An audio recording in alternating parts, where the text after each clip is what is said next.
Welcome to the Wholeness Way Podcast, hosted by Marcus Gradney, motivational speaker, author, and green-powered mental health advocate. Now, let's dive into this episode. So welcome to the Wholeness Way Podcast. So the way that the Wholeness Way experience works, I guess I can give you a little backstory. So I suffer from PTSD, right? And that's just one of the many things that I've had to deal with in my life. But one of the first things was childhood abuse.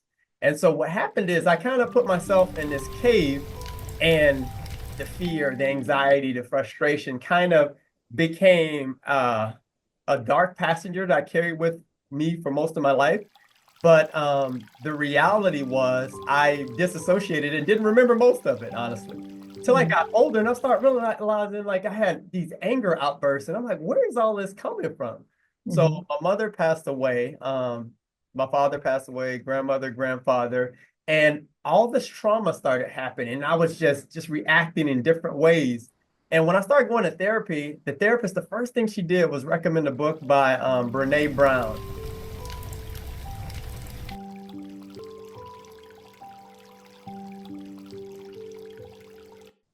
She talked about the power of overcoming shame and resilience. I used to be asthmatic, right?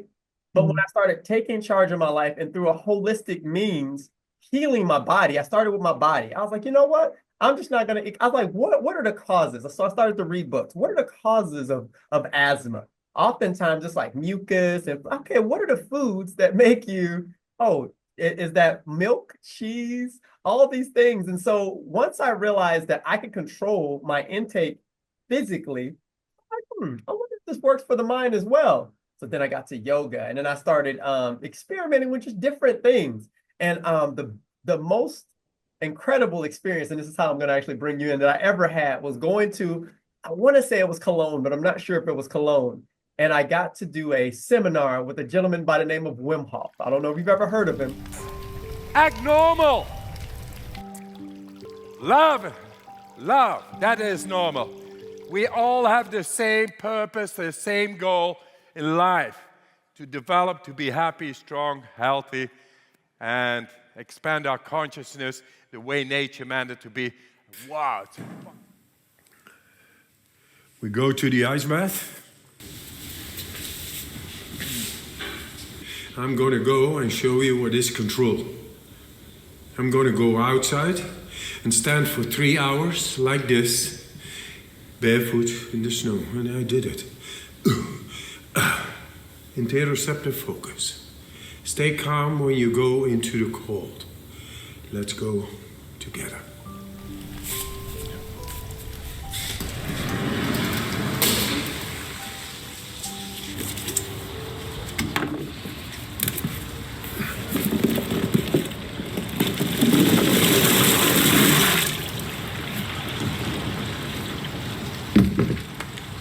It's freezing outside anyway. Just to make it visually also cold. Easy does it. Such a beautiful exercise. At ease. My mind is set. I stay calm. What a beautiful universal exercise it is. What everybody can do.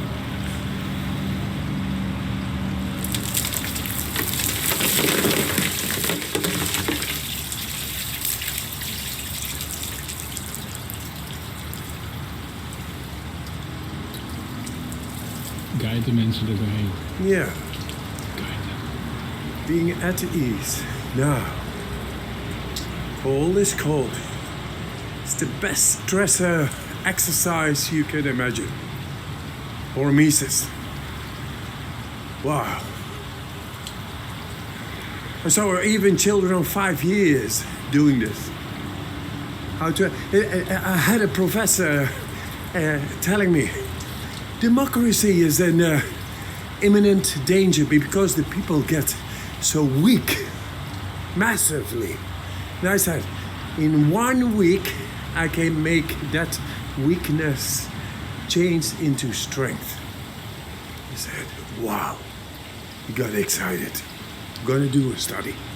And we will show inside the brain how it is to be willfully tranquil while being in aggressive impact of icy water. What happens inside the brain now is that I'm into the area, consciously, of the periaqueductal gray hemisphere. That is the deepest of the brain. And once you go into the deepest of the brain, where else can you not go? There we go. Anywhere you want to go, you can go. This is the bottom line. From here, you can go anywhere. Inside your brain, face any kind of stress in your life and come out just fine. Great. Lovely. Jolly up. I feel kind of warm right now. Wim Hof's termed in the community as the Iceman.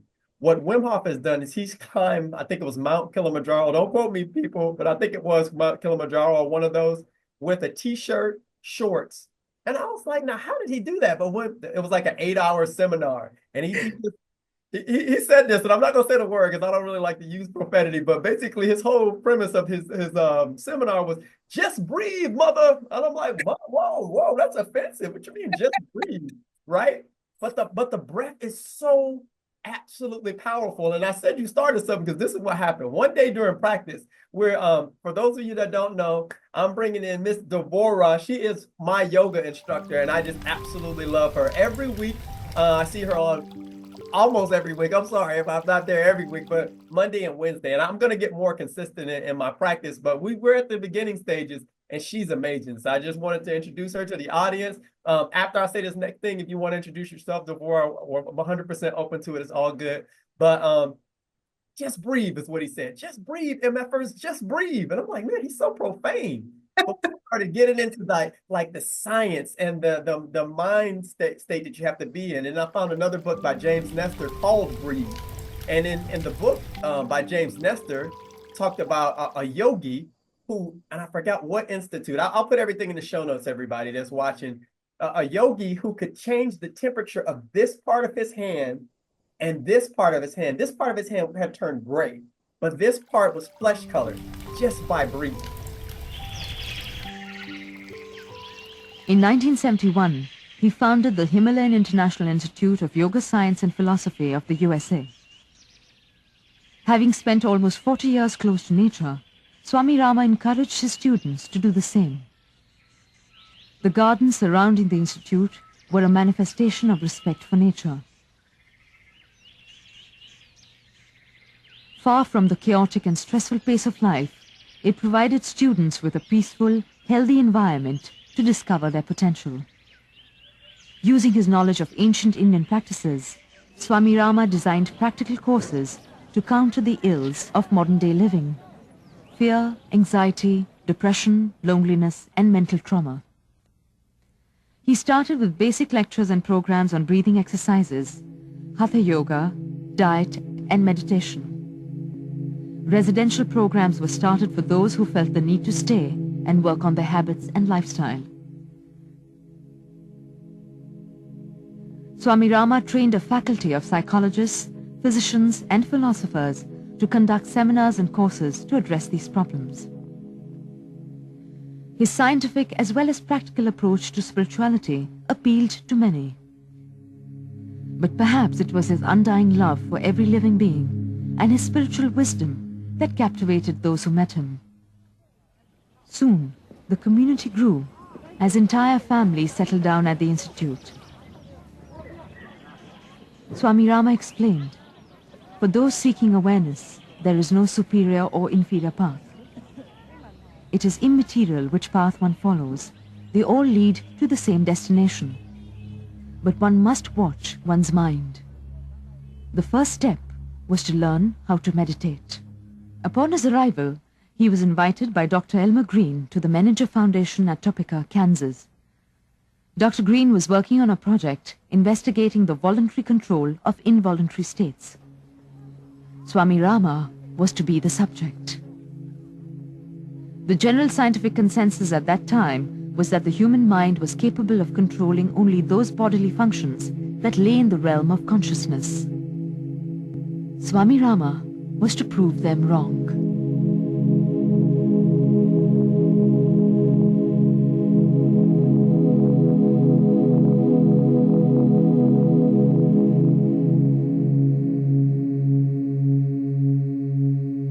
The experiments revealed astonishing results. Swami Rama demonstrated extraordinary control over his brain, heart, circulatory and nervous systems. He commanded his brain to produce theta and delta waves on demand. Delta waves are associated with deep sleep. Yet, he accurately recalled all that transpired in the room during that period. He produced different temperatures on adjacent areas of the palm of his hand, a 10-degree difference, by dilating one artery and constricting the other. He raised his heartbeat to 300 beats a minute, creating a condition known as atrial flutter, which stops the heart from pumping blood. He held it for 17 seconds, time enough to kill a man. In another demonstration, using mental power alone, he caused a 14-inch knitting needle mounted on a shaft 5 feet away to spin. Swami Rama was the first yogi to subject himself to modern scientific investigations. His demonstrations undoubtedly took the scientific community and others by storm. You're saying then that all of us have the capacity to control what we have heretofore thought of as the involuntary features of our body. Right. But there are two sets of muscles. One is called voluntary and another is involuntary system. Yeah. So far, people think that involuntary system is not under our conscious control, but that's not true. Our involuntary system can be controlled, you're saying? Very easily. Including our breathing. Yeah. Can I control my breathing without thinking about it? No. And again, going back to what I was saying, you messed up one day because you were like, yeah, and all you have to do is when you move, when you do this next movement in your kind, gentle, nurturing way, take the breath with you. And I was like, oh, so she has a deep understanding of breath work. Because I know it's a part of yoga and it's a big part of yoga, but you understand that the breath is actually almost like an entity of its own that fuels the body. As even though I didn't say this, but I'll say it now. I was an assistant pastor in a former part of my life. And I would always talk about like the Holy Spirit and this and that. And pneuma, if you look at the Christian text, pneuma is breath. Yeah. Pneuma is considered God's breath into the world. Text, I don't know if it's in the Greek or it's in the Latin, talks about the name Yahweh, the initial name of God being Yahweh. So there's so much power if we learn how to command the breath, how to take charge of it, but know that it's a passenger with it. But what I wanted to speak today about is breath and its power, and how, with me being someone who's overcome trauma and a lot of things in my life, how the breath can just center you. This morning I had to go to my son's school because he had an incident, and I was like, just breathe, Marcus. When you get there, had I seen my son, I didn't. I actually talked to the principal and everything's well now, but just breathe. Breathing can actually center you. It can bring you back to taking charge of your body, because I think we're passengers. That's what I believe. We're passengers in this this fleshy vessel, this house, right? And that's why I believe practices like yoga and what else? Ice bath. That's Wim Hof's thing. Like swimming in ice, staying in ice for prolonged periods of time. I think Wim Hof's longest was like 3 or 4 hours in freezing temperatures. And all he's doing to control his body is breath. And there's another part of his teaching that's humming. It's like, and you know, my favorite yoga instructor always does, ah. And when I hear that voice, it's reassuring to me because I'm like, oh yeah, breathe.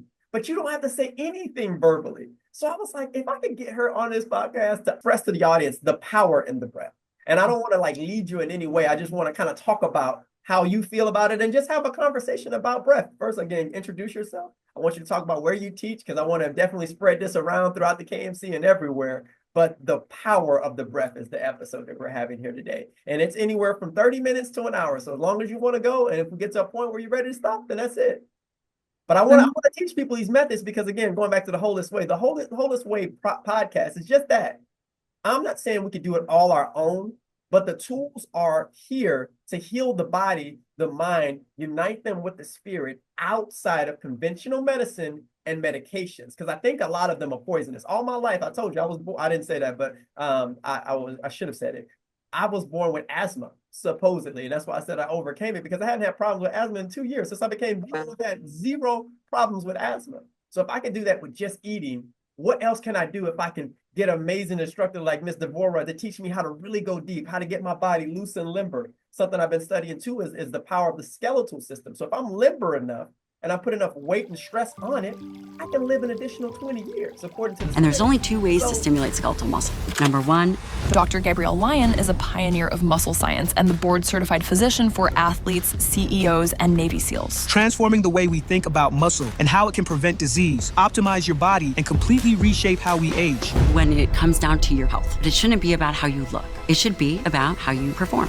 And there's no replacement for resistance training and skeletal muscle mass. But only 6 to 8% of people are meeting the resistance training guidelines, and the majority of individuals are sedentary. Can you describe to me what my life will look like as a 61-year-old if I just sit in this chair and do 0 resistance training for the next 30 years? Are you ready? You're 30. So right now, Alzheimer's disease and cardiovascular disease is likely beginning. Throughout your lifespan, your testosterone is probably low, and your sperm quality isn't as good as it could have been. So there's a link between my fertility for men and women and my muscle mass. Yes. And then you're probably going to be extremely winded walking upstairs. Likely have obesity and sleep apnea, which means you're deteriorating your brain and metabolic health. And it's all going to come down to choices. Our present choices will determine our outcomes. So run me through your day, because I'm just going to copy whatever you do. Great. Okay, so what time do you wake up? What do you eat? How long do you train for? Are you calorie counting at this point? And what time is that last meal typically? Well, we control our environment. Everything can be easy for us if we choose. You can take the escalator, you can take the elevator, you can get in the car, you can do all of these things. Inoculating yourself against muscle aging takes effort, but it has to be done.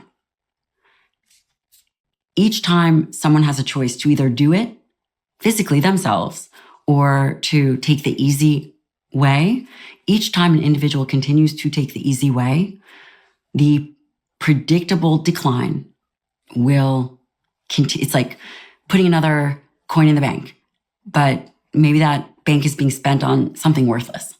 That's exactly what happens. So I want to get all the professionals that can help me like justify those claims that I'm making and are also practicing it further along to kind of explain how that works from their perspective. I want to say thank you for including me in, yes, what you're doing, the transformation that you are offering through your works, through your words, through your actions. I'm very honored. I feel very a blessing, a privilege that you chose me of all people. You could have chosen anybody, but quite obviously, I think you saw something that I could offer, something that I bring to the table. And that's all I've ever wanted to do, offer something good to our community. As a veteran, right? I've seen so many things through my time in the Army, and I was in the Army 24 years. Wow. Right. And so I am aware of PTSD and other such things that, impact all of us at one point or another in different ways. Right. And we are carriers. And so we hold and collect certain things. Right. And we carry them through our lifetime. And whether we're able to save or not, that's the other part of things. Right. So again, I thank you for inviting me. I truly hope that you continue to flourish with what you're doing because it's great. I already see the power. I do. First of all, I see the power just in your presence in classes. That's first. I see your commitment to not only yourself, but then what you can give to others, what you can offer to our community. And this KMC community, as I'm learning more and more, is really amazing. It's alive and kicking. And we can just keep it going with the right energy. 100%. sharing the right resources, right? Communicating with each other, which I love this because we are doing exactly that, communicating it. So a little background of myself. Yes, I am a veteran of 24 years in the Army. I was in logistics when I was, that was my profession.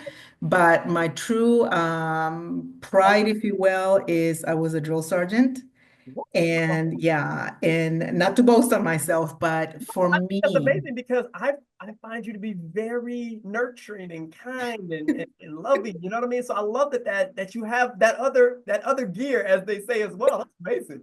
so I'll share with you all something about that, what you just said. So, as a drill sergeant, I wanted to, first of all, of course, we take, civilians and we shape them into soldiers, right? So we go through a 9-week period of time of their lives that, we work the mind, the body, the whole everything, right? And that's quite a transition, and it's a challenge, an incredible challenge. You're away from your home, from your family, you're with strangers that are in your face, and it's a fast-paced kind of thing, right? So Are is different than the way they might have been brought up. So they have to deal with the whole trauma, if you will, of having it taught by someone else. Correct, absolutely, right? And then there are not, first of all, throughout the forces, I'll say, the numbers between male and female troops, it's still pretty significant, right? And so then a lot female drill sergeants are not seen so much because there's not very many of us, right? That one, actually. But I thank you for the word nurturing because yes, I'll give you an example. My middle sister, I'm the oldest of 4. 3 girls, 1 boy. And my middle sister, when I was a drill sergeant, she used to always say to me, "Oh man, I wish I was like a fly on the wall so I can see you in action." you know and I love that because yes, and I'll give you an example of action, right? So I remember particularly this one time it was a summer cycle, so it's hot, Fort Sill, Oklahoma. If you've ever been in that area of the States, it's hot, it's humid, it's just, you melt, right? I call it that smothering heat, that's like a little wet and it's hard to breathe, but it's just hot. Yes. Yes, right. And it just takes over you and you're like, oh, right? So also you've got the risk of, heat exhaustion and such, right? So you have to be balancing and careful with all of that. Breath comes in play, absolutely, right? But this particular day, we had been at the ranges all day. So we're sweaty, we're tired, we're hungry, we're everything, right? And well, my soldiers decided to go back to day 0 with their behavior. Oh, wow. Look, when I was growing up, we called that acting brand new. Yes, brand new, absolutely, yes. So, they start acting brand new, and here I am, right? And I'll never forget it because this was one of our biggest cycles through summer. And that summer was challenging in the weather and all of that. And, I was, again, the only female drill sergeant on site, if you will. So I think some of our soldiers had a challenge, right? With when mom or dad's away, you know what I'm saying? Yeah, right? So they went to day 0, don't know what's going on, acting that way. And well, then I reacted and did my thing, right? And I'll never forget it because it was hot as hot can be. We're in the heat. We had just come in and we had placed our weapons in what we call, we place them like little teepees, stack our weapons. That's what we call them. And so we had stacked our weapons, but 2 weapons ended up on the ground. Yeah. And we had given them a 20-minute break to cool down, drink water, Right. And well, my sergeant major, I see him from a distance and he looks at me and he goes to me. And I'm like, oh my God, he's got 1 weapon slung across and 1 weapon on his shoulder. And I just start walking toward him. And, he talks to me, he's a drill sergeant. I said, Sergeant Major, let me have the weapons. So I took them off him, slung them on myself. And I said, I got it. And he walked away, went back to the other drill sergeants. And I walked over to the soldiers. And I went to business. And the business was everybody grabbed their weapon and we started doing a PT session with the weapons, right? And we're out there for about 45 minutes in the heat.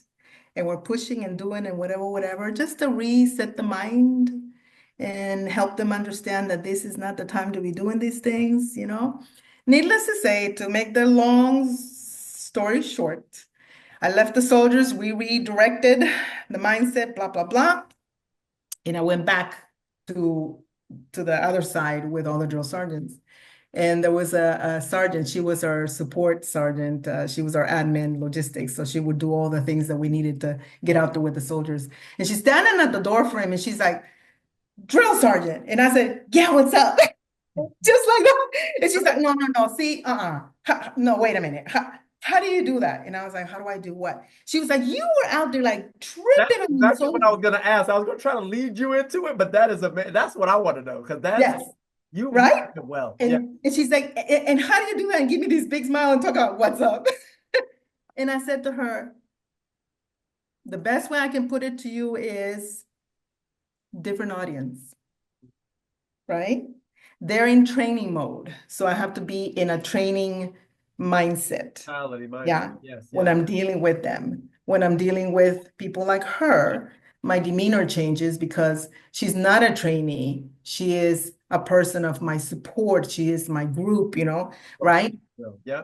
So the energy is different.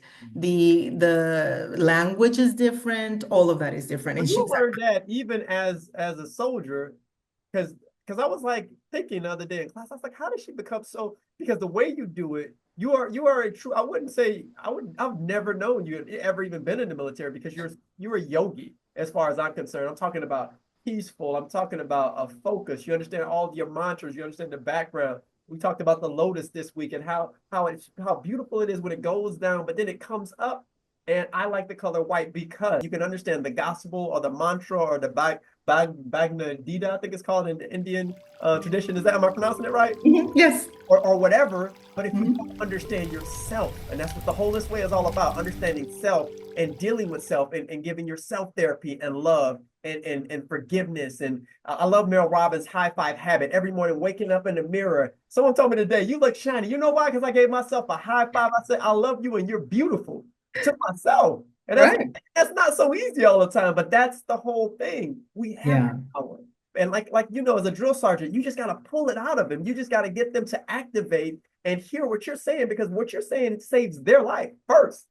And there are other soldiers with them, you know? Absolutely. Wow, you touched so many. It's amazing. You touched so many key points. So anyway, to finish that story, you know, she just couldn't believe how I could, if you will, switch, you know, the button or the whatever you want to call it. But like I said at the time, in the moment, I said it's the audience, right? And you mentioned the word nurturing earlier, and thank you for that, because that is exactly, as a drill sergeant, how I saw myself with my soldiers, nurturing them so that they could be successful in the battlefield, in their units as they returned, you know, after basic AIT and deployments, because that was during the time of deployments, high deployments, and just have them ready for what the military life is like in the demands. The lifestyle of the military, because you and I know it's different. It really is, right? Definitely different. And to prepare them for that. And I'll never forget, I'll give you another example quickly. We were getting into graduation. We were getting ready for graduation. And this particular one soldier, he was the oldest of 8 children. And his father, unfortunately, was incarcerated due to alcoholism and da-da-da-da-da. And so he was basically helping his mom and his grandmother and aunties to raise his younger siblings, right? So that's a big, you know, heavy. It's a lot on your shoulders, 100%. Yeah. And when he came to basic training, he was 18 years old. So you imagine 18 years old already being like a father, mother, and everything else for your younger siblings. That's a lot, right? Really? Yeah. So needless to say, you know, about half point in the cycle of the 9 weeks, he started to kind of, for lack of a better way of saying it, just showing like a lot of attitude and madness, right? Yeah. Whereas he had been disciplined in you know, a good leader, a good follower, you know, on top of his game, but all of a sudden he started being very mad and just, you know, and I felt like he was showing resentment toward me particularly. So finally, after speaking to him and guiding him and just getting this resistance, right? I was like, no, we need to find out what's going on. So I pulled him to the side and I actually took him away from everybody else, right? Because that's being professional. And I said, what is the problem? What is the problem? And I said it just like that with my hands. What is the problem? And he broke down and started, crying, right? And it's hard for a person to cry, but when you're talking a man. Not a man. It's hard for a man. Exactly. So hold on, but let me put a button in just for real quick, Devora. The book is coming. The book is coming. I'm gonna, if you would allow me to gift you, I'm gonna gift you one of my first copies. You're not a man, but the very first statement I say is the weight, almost like the weight that a man. I don't remember how I wrote it, but actually I have it right here. So let me just read it to you real quick, and then I'm gonna let you finish. I'm sorry for interjecting, but this is just again, I don't believe anything happens by happenstance. I think everything is happening intentionally. So I'm going to read you this because I don't know what was going on. I just know myself as a Black man, particularly, not just a man, but a man of color. Where is it? It's right. Just right. Oh, there it is. Yes. Thank you so much. This is so perfect. Okay, perfect. I love your excitement. Because this work, and that's why I can relate to you. And I was like, I have to talk to her. And I only want to talk to people who are like this. I don't care what you get paid to do, but this work is what I feel like I'm purposed to accomplish. Yes, I was raised Christian. Yes, I believe that. Yes, that is the lane in which I practice and I move. But I'm learning as I get older that there are other lanes, more ancient lanes that may intersect and coincide with the lane that I'm talking about. And if these lanes can bring healing, because my father died, you know what I mean? Almost probably half the people I grew up with died to means other than natural. So if I can help one of those young men change their perspective and understanding and elongate their life so that they can pour now into their children and this world that we live in, that's my work. That is my passion. If I never make $100,000 a year, it's okay. I see that in you. That's why, and I know I was a little weird with her. I didn't mean to be weird, but I was like, I'll pay for everybody to do yoga if they do it. It's $50 for 10 sessions. It's a fantastic deal. I would pay 3-4 times that because who you are deserves more than that. And we'll talk about that later because I'm trying to get a mental health seminar. And if that happens, whatever we make, you'll get a part of that. But I'm working it. I'm trying to work different angles to see who would approve it. I just need a facility, but it'll work. So let me read just to you. Dedication to every man who's ever felt the weight of the world on their shoulders, and to the little boy inside who's still waiting to be set free. And I'm gonna give you a couple of the epilogue. I'm gonna give you the titles. I ain't gonna read all of it because it's so much and I'll get emotional. The epilogue says, From Hiding to Wholeness, Introduction, The Mask of Manhood, Chapter 1. These are different archetypes that I've identified of men, and I'm just giving like the archetype and then how I think you should move forward to find healing, right? So the first chapter, I'm gonna just go 1 through 5. I won't do the rest. The protector, fight the right fight. Chapter 2, the provider, find sacrifice, or from sacrifice, to self-maintenance. Chapter 3, the healer, embracing vulnerability. Chapter 4, this is my favorite. This is the one I needed the most. Save me. Authenticity and a secure space. That chapter specifically is about not necessarily being in a physical space, but being a physical space for men on men, not necessarily iron sharpens iron. I know that's what the word says, and that to me comes later. But love that begets love. The more loving you are, the more caring and empathetic you demonstrate to a man. Man, I love you, brother. What's going on? Yeah. So, no, man, I want to kill you. I don't want to kill me, brother. Oh, no, I do little hearts. I know I look a little weird, but I do a heart to you, brother. You'll be surprised how people just crack up laughing because men aren't used to that. You know what I'm saying? Yeah. The healer, embracing vulnerability, safe. And then the last one I'll say, and then I'll let you continue with your story. The 5 factors of healing and the whole man. And then I go into different facets of what you think healing is and what healing actually is. Yeah. Wow. Everything that you read and have talked about resonates back into the story that I'm sharing with you. So he broke down, and straight broke down. And I said, what is wrong? And I said, did you receive a bad news, from a letter or a phone call when, we would allow them to call home? And he said, well, Joe Sargent, and that's how I learned that he was helping to raise his siblings and helping mom and blah, blah, blah.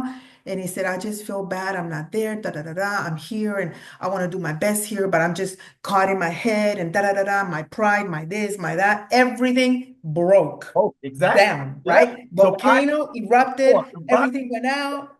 Yeah, right? And it's all out. Yeah. And he was feeling all of that.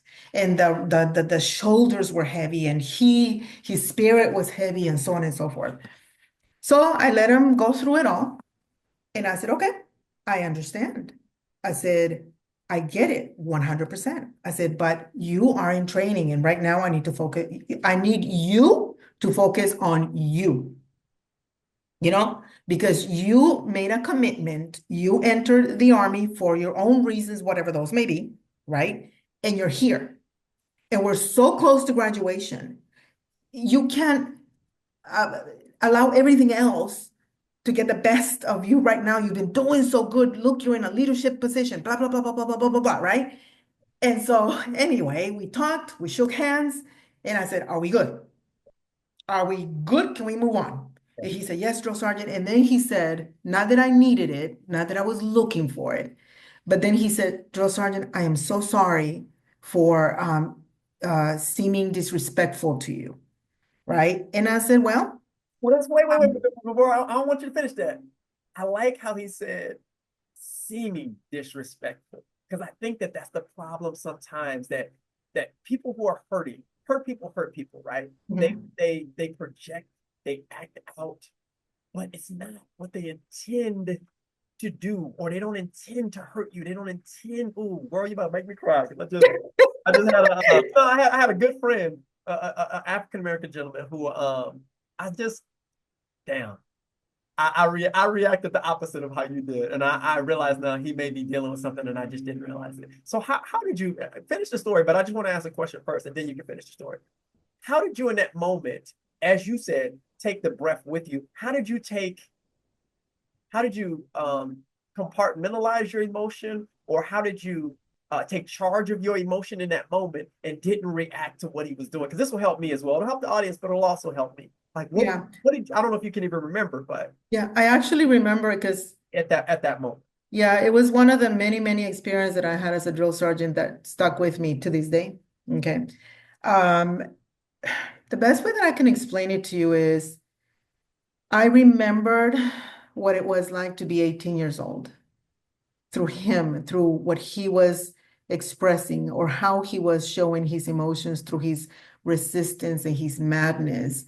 I came back to myself and I had to settle with myself and think, what is wrong? What is making him act this way or seem this way when he's been pretty controlled through the time of a challenge, right? And all these craziness coming his way, learning his platoon, his squads, the people, the drill sergeants, everything, right? But I had to come back to myself first to understand where he was and how to help him come out of that, right? So that he could be successful at the end of it all, because we were so close to graduation and I wanted him to succeed. I wanted him to see the future through successful, right? Through graduation and all of that. So we got through it. We shook hands. I said, are we good? And he said, yes, drill sergeant, I'm sorry that I was, and I was like, no. I said, you know what? You don't need to apologize, but you need to come back to yourself, right? You have to come back to you, who you are, which is you're a good guy. You're trying to do the right thing because you're here and you're already sending money home. His check would go home to his family. So you're not being selfish. You're still taking care of your family just from a distance, right? I said, when you graduate and you move on, to AIT and thereafter, you're going to develop a career. Yeah. And so don't think just now, right here in this moment, think 5 days, 5 years, 15, 20 years from now. For all you know, you're going to be a sergeant major of the Army. I don't know. Right. So we had to recenter.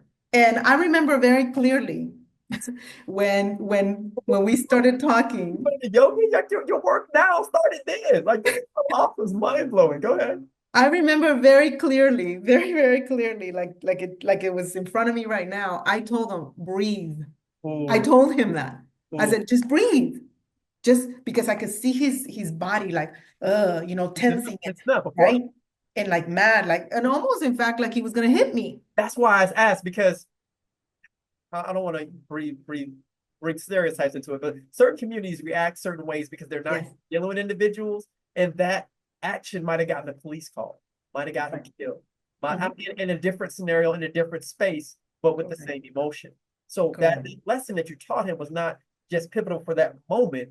It actually was something that he could carry through his life. So that's powerful. That's powerful.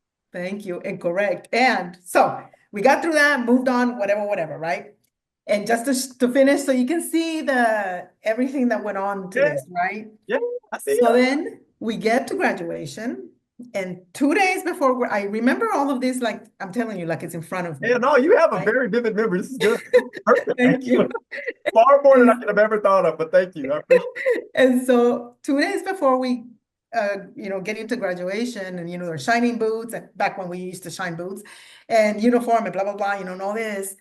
He comes to my office and he says, "Drill Sergeant, may I ask a question?" And I was like, "Sure." And he says, "For graduation, can I please call out one of your cadences?" Wow. This is back when we used to, really take pride in cadences. Yeah. And I had a particular one that I was very like, that was like my... Every drill sergeant has their own little flavor. Right? So he says, "May I call your cadence?" And I looked at him, I said, "Dude." Can you call my cadence? Right? And I said, "You're not going to embarrass me." And I said, "Because if you embarrass me, I'll drop you right there in your class A's in front of everybody." Yes. Right? And he said, "Drill Sergeant, I will not embarrass you." I said, "Okay, cool. All right. All right." We got into graduation. He called the cadence in such I'm nodding up, in such a prideful way. I could see his chest like lifting. Yes. The opposite of what you saw when he was broken down and exactly. He was free. And I could see like his spirit just flourishing, that pride, that man, right? Well, to make the long story come to fruition, we're, we've already released them to their families, and we're walking around, whatever. And his mom, his grandmother, and his aunties all came to me, and they said, "Drill Sergeant, may we take a picture with you?" Back then, that was not a thing that we did. So I was like, well, right? They're like, please. Social. Right? We were not, And it was a real picture, Drill Sergeant. It was a real one, not a little thing that you're going to post somewhere. It was a real photo you print out and you put somewhere. Yes. So needless to say, okay, fine. I took the picture with them. But the thing that got me the most, and it's going to make me choke right now, and maybe it'll make you choke as well, is his grandmother. She said, "Drill Sergeant, may I touch you?" She just wanted to put her hand on my shoulder. And I said, "Sure." Right? So she put her hand on my shoulder and she said, "You made our little boy a man." Oh my God. Okay. We good. You know what I mean? And that was an incredible experience, incredible words to hear. I'm a woman drill sergeant, right? You're one of few. I don't know what you went through as a drill sergeant, but I do know the story of my mother who carried this young little boy to multiple different locations, who went to Desert Storm and Desert Shield, and left me with 2 different relatives who would send me money back, but I didn't know if I would talk to her, who I couldn't reach on the internet. I had to wait for the USO to send me this little DVD that I waited, I think, a month or 2 for, where we can all huddle around the TV. No one did a DVD, it was a cassette, actually. A cassette we put in, we just watched, like, oh, wow, hey, son, I love you so much. You know what I'm saying? So that connects right back to my story. That's I don't know what that felt like, but I do know how powerful that moment is. It's a powerful power that he's probably, I don't know if he still talked to him, will carry to this day. Wow. Yes. Yeah, it was an incredible moment of confirmation for me to why I was doing what I was doing, why I am passionate. I have always loved to teach and nurture and give. Empathetic, I want to say. Yes. go ahead, teach and Yes. And so that was so confirming to me of why I was doing what I was doing in the manner that I was doing it.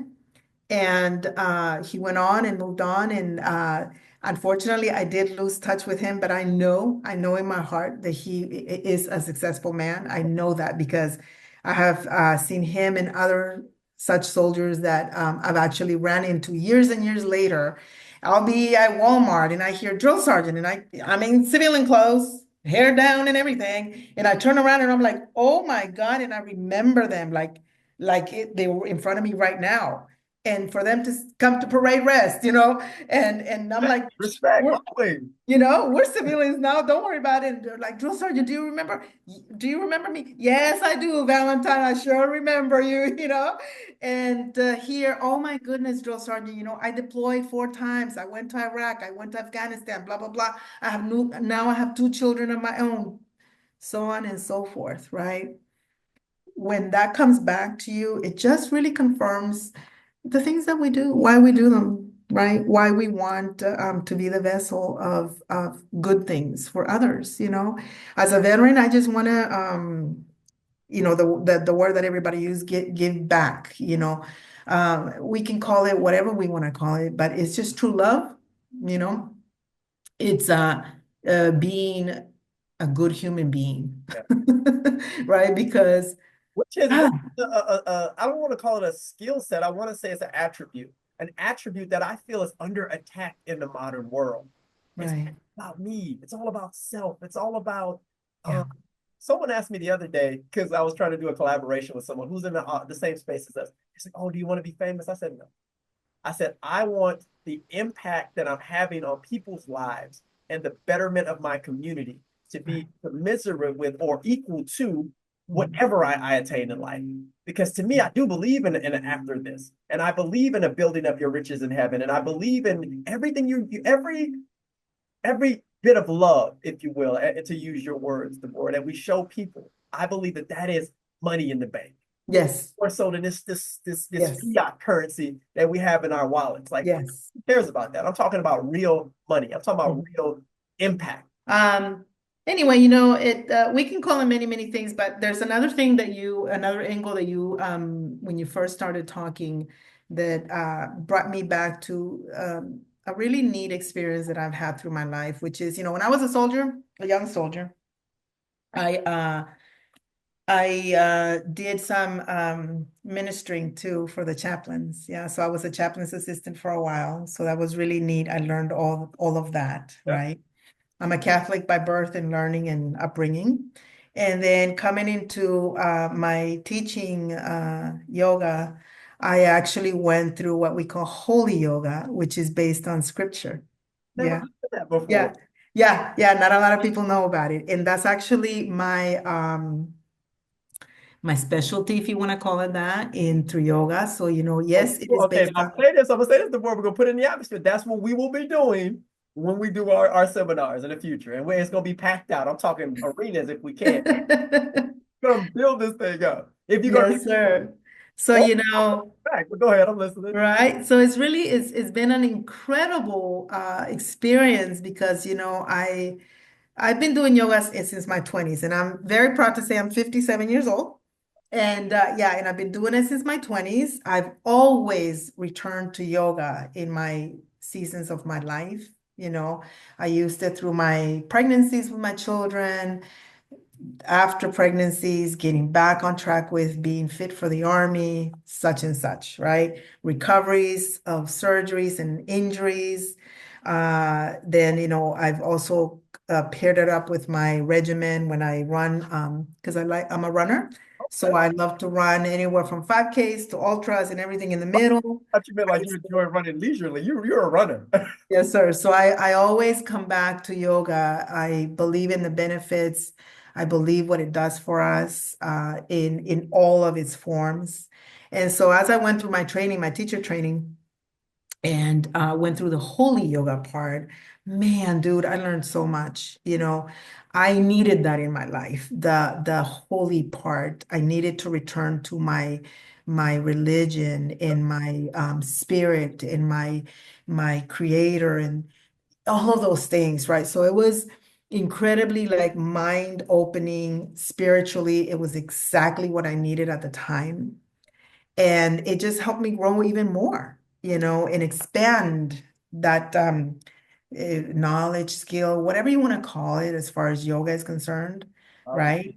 And then I love how you said, the guy kept on saying, just breathe, True, because when we come back to our breath, it's amazing how much our breath unlocks.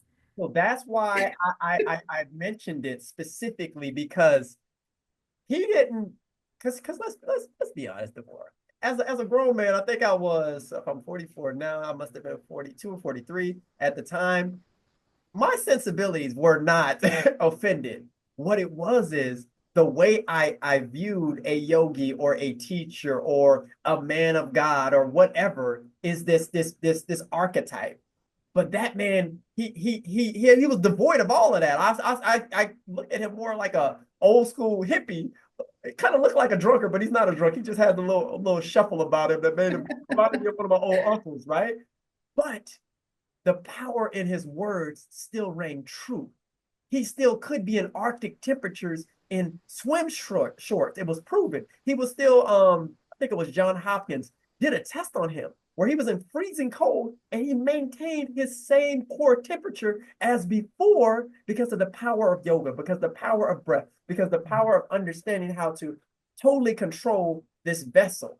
So that's what I was getting at the beginning too. So thank you so much for resonating with me. I love the Lord more than anything, and I believe in him. But I don't believe that we should ostracize and divide ourselves from anybody else. Right. I can't tell them that the way they believe is wrong, because I know what I believe for me, but I don't know another person's experience or how that benefits them. But I do know trauma, and I do know that there are things in this world that are not kind to us, that they're not kind to our bodies, externally, internally, our sugar intakes, and all of these things that are not, they're not, what did you say about the young person, that are not beneficial to the growth of and the success that they are destined for in their future, right? And so that was powerful. So thank you for that. Because I'm gonna be Googling, I'm gonna be finding books on it. I'm like, holy yoga, what is my little readers on? Holy yoga. Get your readers on.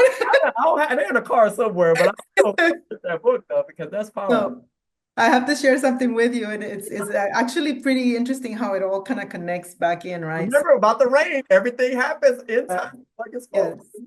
So you talked about temperature changes and the breath, right? So I watched probably about 2 years ago. I was in a regular day, just kind of channel surfing on TV, and I came up on this program called Limitless.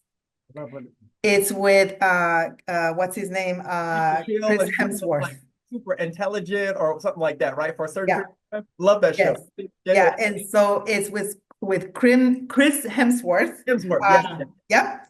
And he basically goes into times where he's looking at how can we improve our age, so we can prolong our age, right? How does aging affect our bodies? How does breath affect our bodies? Temperature changes. So he does all these different challenges, as they call them at the time, to challenge his body, his mind, his breath, his endurance. He's known for being what's his name with the hammer? Thor, right? And so to see him in a different light, where he at points becomes vulnerable, right? Is an actually really, it's a really interesting thing to see a man of his stature and what we know him to be like, to go through all these different life challenges. So if you ever get a chance, I think that's why I love this whole thing, because I'm like, so much that I can dig into. Hulu, Netflix, I don't remember, but it's called Limitless. And it's probably, I would say, maybe between 6 to 8 episodes, and they're all different challenges that he goes through. Body temperature, he's Australian, so they take him into the waters, the choppy waters, and he has to sustain, the coldness and all that stuff. And it's really interesting because many a times he comes back to the breath, which is right. Right. And so, I looked up James Nestor from your reference, and it's really interesting to me how what I read of his work comes right back to the book that I have that I always refer to, which is my Hatha Yoga book. Excellent. Yes. And this was written in like back in the early, I think the production happened in 1996 or 7, somewhere there. And it's still relevant to these days. 80s or the 90s have great books because they're timeless. Timeless, indeed. And so, I read his the introduction of his work, and I just thought, wow, everything that he's talking about is talked about in my book, is talked about in other books.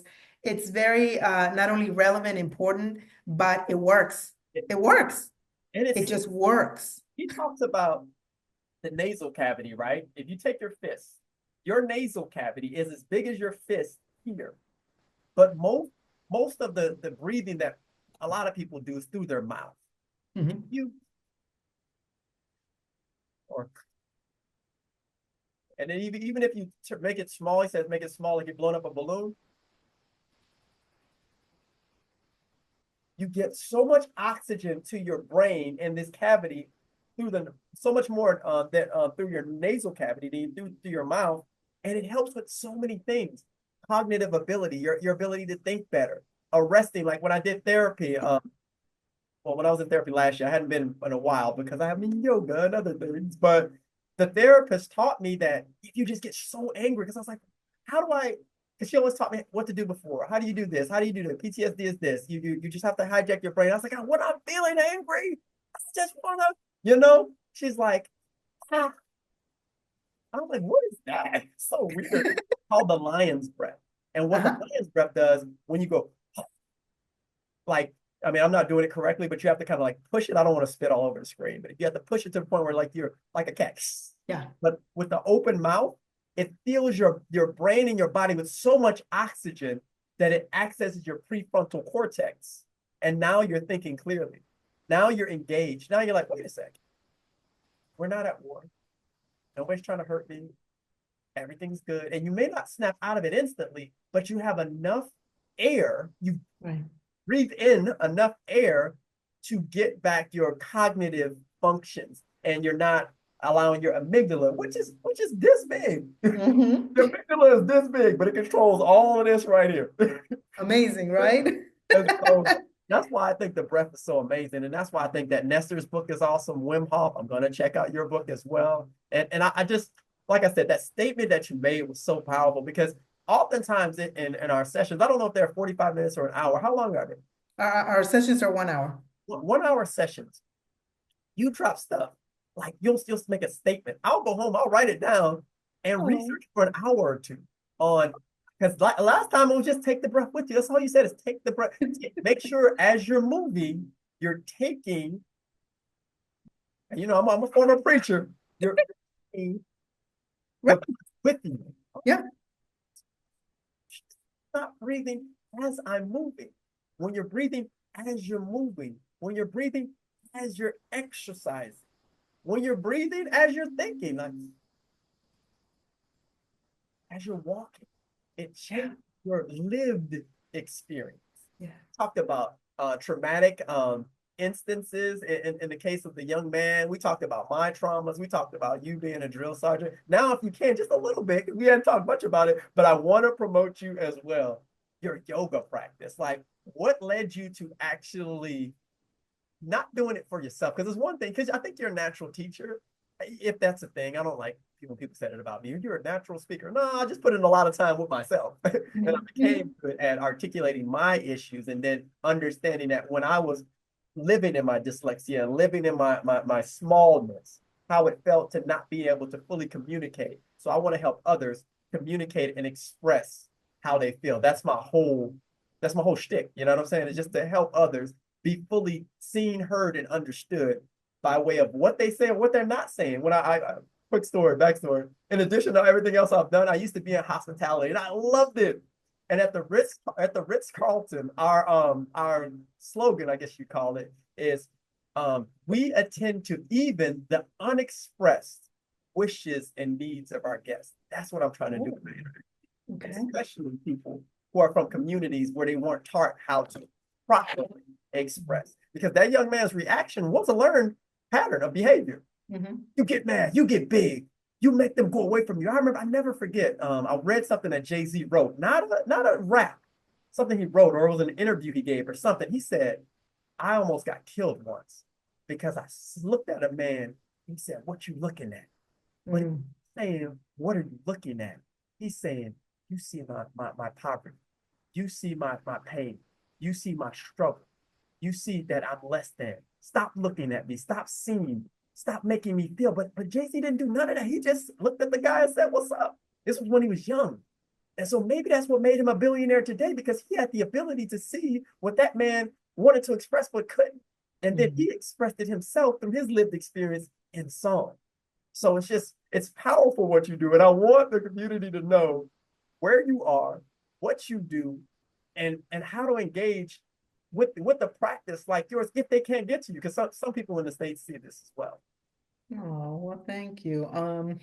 Wow. Boys, what you doing is I want to give you your flowers. That's another thing too. My grandmother said before she passed, she said, always give people their flowers when they're living. And she said, Oh my goodness, wow. that's cool, because when they're dead and gone, and they all of the call it in New Orleans, the sad singing and the flower bringing, that's happening after the fact. That don't do them no benefit except everybody who's watching. But did you give their flowers while they're living? And so I'm gonna always carry that statement for my grandmother.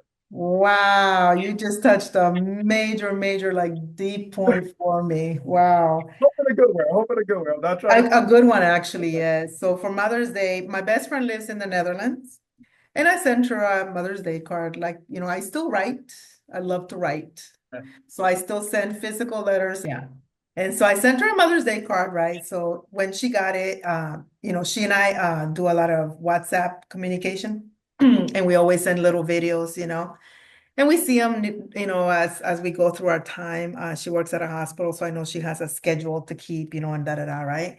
And it's a good understanding between us that, hey, if I don't connect right away, I'll connect back eventually, right? So she got the card, and she sent me a video. She was like, oh my God, sister, thank you. That's how we call each other. Sister, thank you so much for thinking of me. And she's like, but forgive me, I didn't send you one, right?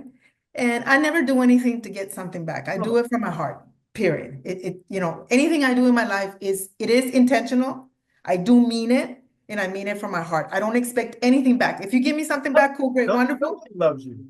Yeah, but it just comes from my heart. It truly does, right? Even if it may sound corny, but it's the truth. It's just me. What you see is what you get. I want to give the lady the ticket just because I think that's what the right thing to do was. You're good. Right, which is a lovely gesture, was a great gesture in your report, by the way. So anyway, so she said, I'm sorry, I didn't get you anything, I didn't get you a card, right? So then, as I read and saw her video and everything, I thought of my response back to her.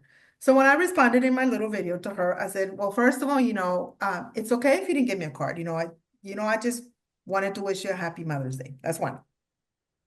And in her video, she asked me, she said, man, I'm always envious of how you're like ahead of your game with that. You're always thinking of others. And she was like, how do you do it? That was her question to me. How do you do that? And so I thought of my response, and it really took me back to my childhood and even my young years when I was pregnant with my first child, my son. And I grew up with my grandmother and my grandparents for 14 years until we became legal to come into the United States. That's a whole other story. But needless to say, my grandparents raised us, right? My brother, myself, and cousin. So to respond and to say, how do I do that? Because that was her question. How do you do that, right? I went back into my childhood and my grandmother and the impact that she had on me through my life, but especially when I was pregnant with my son. I was, of course, already in the Army, so going through my pregnancy in Texas, and my family's in California. And through my whole 9 months of pregnancy, my grandmother would send me little cards and little things, saying, I hope everything's good with the baby, and I can't wait to see the baby, and blah, blah, blah, blah, blah, because both she is my grandmother from my mother's side, and then my grandmother from my father's side were gonna travel to Texas to be with me for my son's birth.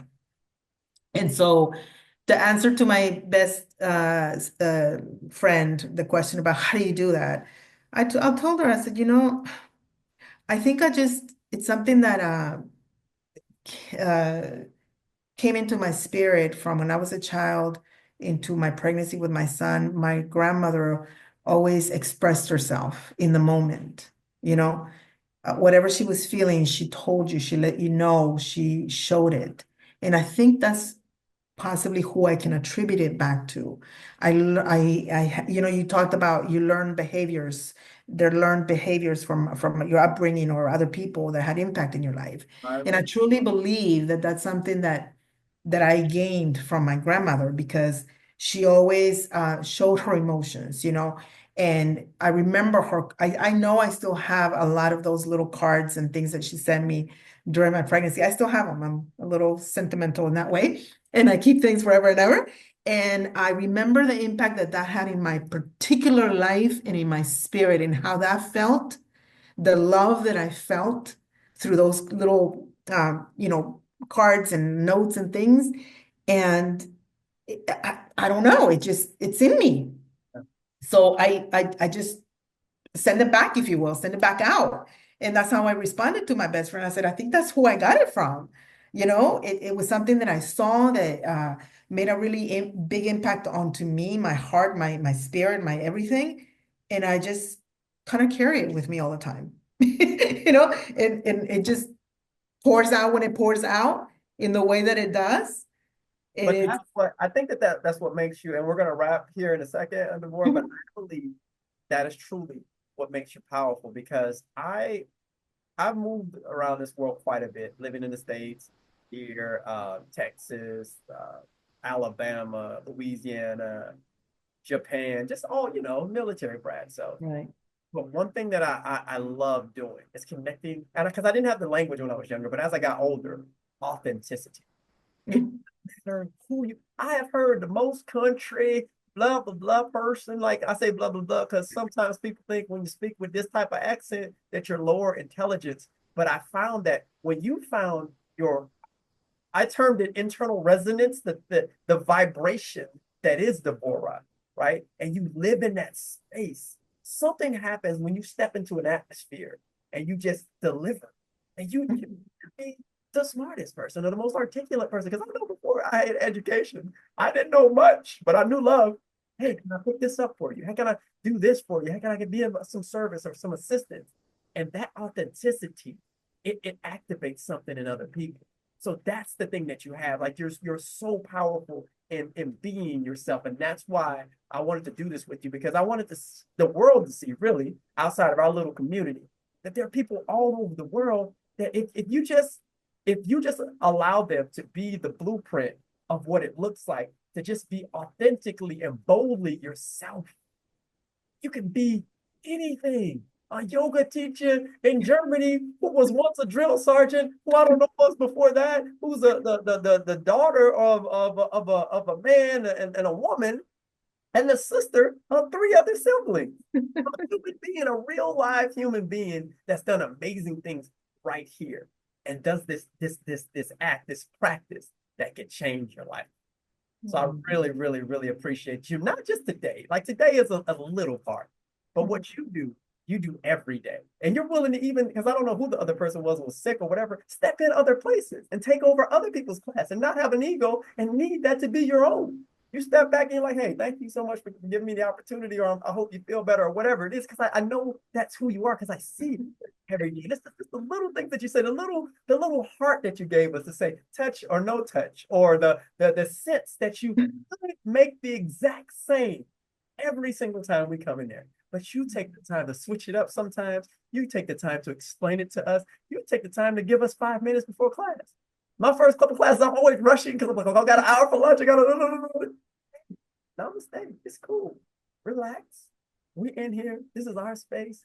Feel free. It's a safe space. It's a safe space for us to practice with someone who authentically loves the practice and loves people. So I appreciate that. And thank you. I thank you for that. Thank you. You know, I'll come to a wrapping of this, because you made something, you said something in the very, very beginning that took me back to when we were coming to the culmination of my teacher training in yoga, holy yoga. I will never forget it, because we had to peer teach. And that would be like our test, right? Our final test of all the months of training that we had been going through. And when I did my particular class, and my instructor, she would give us the feedback right away after the class. And she gave me this feedback, which to me was like, oh, wow. Okay. And she said, Deb, she said, wow. She said, there are many, many things that I can say, and you'll read it all in my actual written evaluation. She said, but the one thing that really kind of talked to me right away is she said, I can see like the energy and everything of a drill sergeant. She said, but then you're able to subtly, like, yeah. She said, your voice, you're able to soften it when you need to soften it, high pitch it when you need to, the body movement, the that, whatever. And that really meant a lot to me because just like my sister had said, I wish I could be a fly on the wall so I could see you in action. And just like that other sergeant said to me, oh my God, drill sergeant, how do you do that? Go from blah, blah, blah, blah, blah to right? And I always, in my life, I've always wanted to make the right impact onto people, that it's a positive impact, regardless of what it is that we're talking about or doing, that somebody can take one little thing, even if it's the tiniest little word or action or movement or whatever, right? It doesn't have to be yoga either. It can be anything, right? And so, you know what? It's like God made us so perfect. Our creator made us so incredibly perfect, right? Instagram says, not what Facebook says, but how you are. Yes. Yes. He made us so perfect. We can really continue to perfect and perfect. Not that there is perfection, right? But he gave us all the tools. He really did. There's no Marcus. There's no, how can I say, supreme evolution of Marcus without Devora. I 100% believe that. There's no supreme evolution of Devora without having that encounter with that young man that needed a mother type figure, but that was strong enough that could step into the masculine as well to do what she needed to do to help that man grow up. You see what I'm saying? So it's all interconnected, and that's the. I wish I could just tell that story to the world, but so many people. It's so many barriers. But yesterday I had because I'm a life coach as well, and I had a life coach training, and our instructor was like, you can never in life coaching, you can never tell a person what to do. You have to give them guidance and the tools that they need to come out from what they have been oppressed by. So absolutely, yes.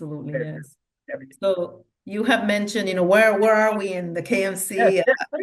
Right? So I came and then connect you and all of that good stuff. Yeah.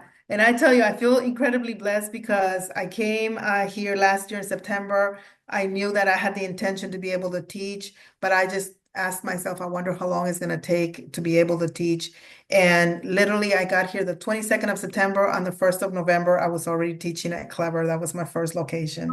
Yes. So then I expanded onto Pulaski, and then lastly, I expanded into Sembach. Yeah, so there's 3 locations right now that I'm at. More opportunities are actually starting to show up, so you'll see more additional classes. I'm adding more formats now that I feel like, okay, we're in a good plane where you guys know me, I know you, we've connected, we have a good relationship, because I believe we do. Look at this right here. This is exactly relationship, right? Connection. And I feel like we're growing. We're continuing to grow all the time.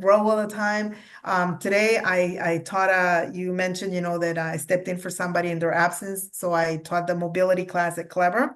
That's a free class for everybody. And I had 6 people that showed up, and it was wonderful, good energy, good connection, just everything was right. And I love that because the community is coming together more than normal, hopefully. And we're using the resources available, right? There's so much happening. There's so much stress and negativity and everything weighing people down. The things that are happening governmentally and so on and so forth, right? And we could have a long story about that. But the point is, the resources are available. The opportunities are there. I think the prices are fair, incredibly fair, right? If we can spend too low in my opinion, but that's okay. I get it. You want everybody to be able to get in. Yeah. Yeah, you know, if we can spend 40 to 50 bucks on sweets, we can surely spend it on an investment to our health. You know what I mean? I saw Centers a couple of weekends ago, and I think I spent 40 euros for my family. So it's like, Exactly. You know, it's a commitment to us, to our well-being, to our longevity, you know. I come from family that lives to 100 years old. You know, my husband always says, I'm going to outlive him. I don't think so, but, you know, if I do, not. yeah, if I do have that longevity, I want to live it in the best, most healthy way possible. You know what I mean? But not just for myself, sharing it with others, you know, because we're transitioning, moving out, and then the next group of generations are coming up. So what are we doing for those people that, you know, are coming up in the world, right? Hopefully we're doing the right things, impacting people in a positive manner so they can take something with their hearts and their spirits and their minds and continue on the same. You see what I mean? I mean, there's so much to give and fulfill people's hearts and minds with, right? And so, like I said, I'm in 3 locations. You can see the schedule on the KNC MWR in Facebook. And I have Facebook and Instagram. I don't use Instagram as much simply because I'm just more comfortable with Facebook. But I try to post as much as possible so everybody is in tune with what's happening. We just recently, because of the good weather now, are starting to do our yoga outside. So I've told everybody pretty much, unless the weather's not good, Wednesday is our day to be outside, breathing good fresh air, giving the mind a different. I've been looking for yoga. I just gotta find them and then I'll get over there. Yeah, and then coming up, you know, we're in the works right now. Me and my boss lady, as I call her, Pulaski. I'll start teaching on Saturdays too. So there's a lot of great opportunity with that. There's also workshops coming up. So there's just a lot of good stuff that we're going to be sharing, you know, and collaborating. Thank you so much. I don't know how else to say it. I'm going to spend it like that because that's perfect. Thank you. Thank you for joining us on the Wholeness Way podcast. Keep in mind that by healing our bodies through ancient natural practices, we're also contributing to the healing of our planet. Let's work together to create a greener, cleaner, and more balanced world. Here's to our continued journey of inner and outer healing. God bless, and we hope you'll join us again in the next episode.